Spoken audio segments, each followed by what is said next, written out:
Morning mga par. Meron tayong trouble ngayon na Mitsubishi Fighter.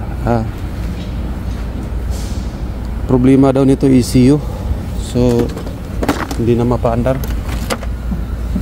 Hindi na ito mapaandar ng mga puti. Gawa nung findings nila, ECU daw ang problema. So check natin kung ECU nga talaga ang problema. So nakalagay sa dashboard niya is ayan, hindi tayo makapasok talaga sa system. So hindi ma-read yung ECU. Bukan natin pandarin.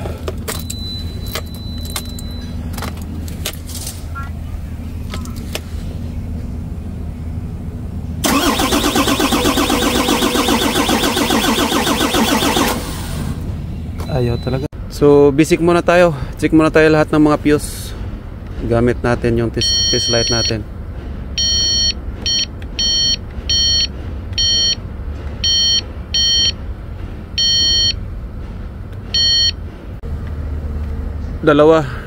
Dalawang 30 amperes na walang supply sa positive line.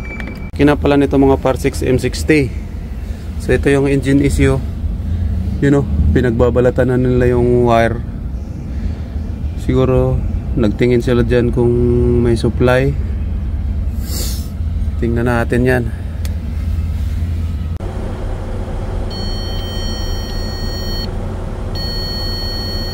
So may power source yung ECU natin.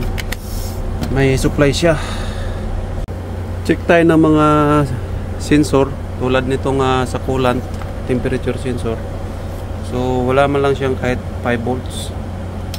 So siguro may problema talaga yung ECU. Kasi dapat may 5 volts yan yung mga sensors na yan. Kung active yung ECU natin. Ayan mga par, nakapag-scan na tayo.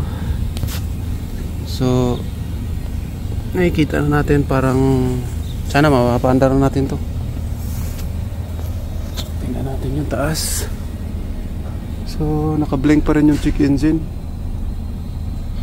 Pero wala na yung wala na yung lost communication. So yun, may dalawang fault code na lumalabas.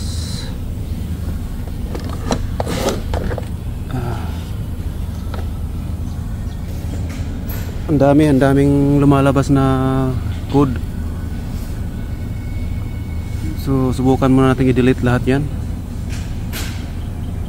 Itong isa, ang dami. Pero napasok na natin yung ECU. Subukan na natin. Ignition on. Start. Yun.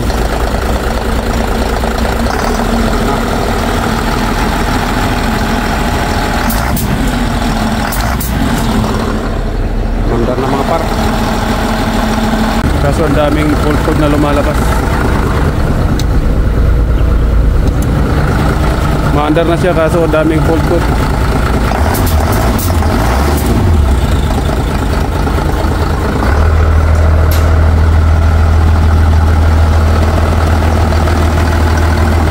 So kailangan ma-clear muna natin lahat yan bago natin pero at least napaandar na natin.